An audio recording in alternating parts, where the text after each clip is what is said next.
Umugwi w'urunani uheruka gutwara igikombe c'ihiganwa Vitalo Basketball League waraserukiye Burundi mu higanwa Road to Ball mu gihugu ca Tanzania kuva kuri uyu wa mbere itariki 16 Gitugutu. Biragoye kuvuga basketball mu Burundi tutavuze uwo mugwi ufatwa nk'uwa mbere muri kahise ka basket yahi wacu. Ni kubera ari uwo mugwi wonyene ufise ibikombe mpuzamakungu mu Burundi.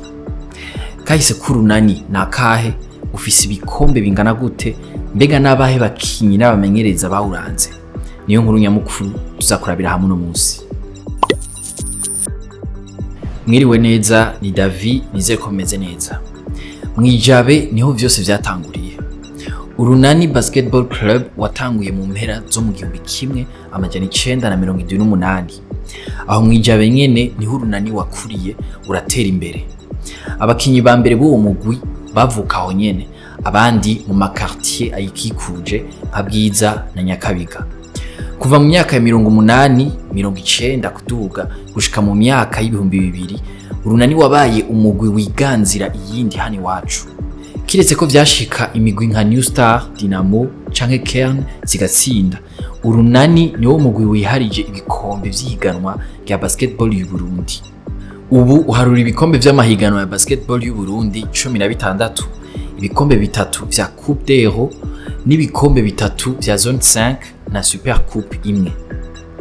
Naho rero uwo mugwi wanditse amateka mu Burundi ku rwego mpuzamakungu ho ntivyamye bimeze neza. Kenshi vyavuye ku ngorane igihugu cagiye kiracamwo. Nico gituma igikombe mpuzamakungu ca mbere c'urunani cagiye kuboneka mu 2011. Ico gihe watwaye igikombe ca Zone 5, abakurikirana basket ngira muravyibuka. Urunani kuva ico gihe waciuba umugwi utinyitse mu karere. Hagati y'ibihumbi 2011 n'ibihumbi 2014 watwaye ibikombe bitatu vy'ako karere. Yamara umunezero ntiwaramvye mu bihumbi 2015 birahagarara. Umutekano warahungabanye, ibibuga birononekara, abakinyi n'abamenyereza benshi barahunga igihugu. Basketball y'u Burundi iracumbagira. Mu bihumbi 2017 niho amahiganwa yasubira gutangura bukebuke. Umugwi w'urunani ukigaragaza ariko bidashemeye. Mu bihumbi 2021 niho haba kwivyukiranya k'urunani la Renaissance.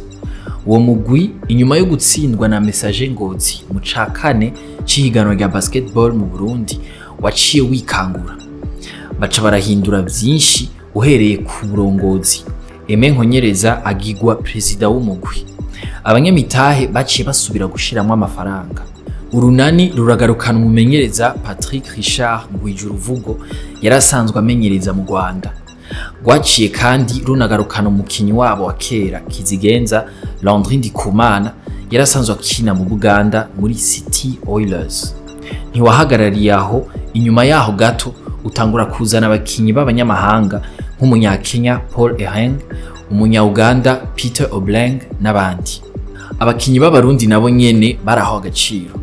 Gilbert Nijimbere yaragarukanywe avuye mu Rwanda, cyo kimwe na Brian Kavakure yaravuye mu Buhindi. Abakinyi nka Malik Ngenzahayo n'abandi barahabwa ikibanza c'iteka muri uwo mugwi. Ivyo vyatumye urunani rusubirana iteka gwamanye muri kahise kago, umara imyaka 2 utavugirwamwo muri basketball y'u Burundi. Benshi ngira muribuka inkino 11 wamaze utsinda wikurikiranya mukeba waho Dinamo. Hari imbere yuko Dinamo wivyukiranya ukayitsinda mu nkino za playoff zo mu mwaka uheze wa 2023. Muri iyi myaka 5 iheze rero urunani warabaye umugwi w'igitinyiro uhanganye na Dinamo Basketball.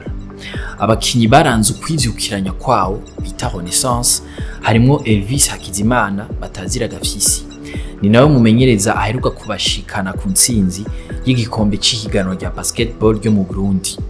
Nitwo kwibagira kandi ko Gafisi ariwe yari Kizigenza w'umugwi aho batahukana igikombe ca Zone 5 mu bihumbi 2013. Abandi ni bamwe twababwira nka Landry Ndikumana, Gilbert Nijimbere, Malik Ngenzahayo, Brian Kavakure n'abanyamahanga bagiye barahaca. Haraba twavuze ariko nitwo kwibagira Jean-Jacques Boissy, umunya-Senegal yatahukanye gashimwe ka Febabu nk'umukinyi mwiza yaranze ihiganwa rya Vitalo Basketball League y'uyu mwaka. Mu nkino za Road to Ball uri mubu umugwi w'urunani uri kumenyerezwa n'umunyasenegal Pabi Gay Mamadou. Uwo munyasenegal niwe yabaye umumenyereza yaranze umwaka mu nkino za BAL zo mu mwaka uheze w'ibihumbi 2023 zabereye muri Afrika y'Epfo. Asanzwe anamenyereza umugwi serukiragihugu wa Senegal mu rukino rwa basketball. Ubwo urunani uzoshika kure muri zino nkino? Nimba hari ico twibagiye muri uwo mugwi mu bitubwire muri commentaire. Dutandukira inkuru ngufi nazo. Gukoresha ifaranga rimwe mu bihugu bigize umuryango wa Afrika y'ubuseruko bizotangura mu mwaka w'ibihumbi 2031. Vyashikirijwe na Gervais Abayeho, umushikiranganje mu vyajejwe hari mu yinjira ry'u Burundi mu muryango wa Afrika y'ubuseruko ku itariki 15 Nyakanga, aho yari yatumiwe kugira yishure ku bibazo by'abakenguza amateka. Bari bihaye ikiringo c'imyaka 10 gushika no mwaka wa 2024, ariko ibihugu nka vyose bigize uwo muryango basanze bitarashobora kwitunganya mu bikenewe. Amatora y'abashinga amateka n'abajenama b'amakomine yimirije azoba ku itariki 5 z'ukwa gatandatu 2025.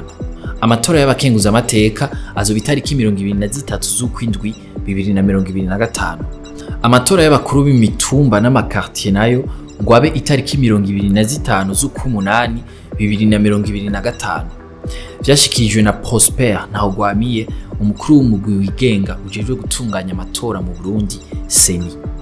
Hari kuri uyu wa 16 Gitugutu, aho wari watunganije inama ihambaye yo gushikiriza begwa n'amatora ibikorwa uwo mugwi washitseko nibigiye gukurikira.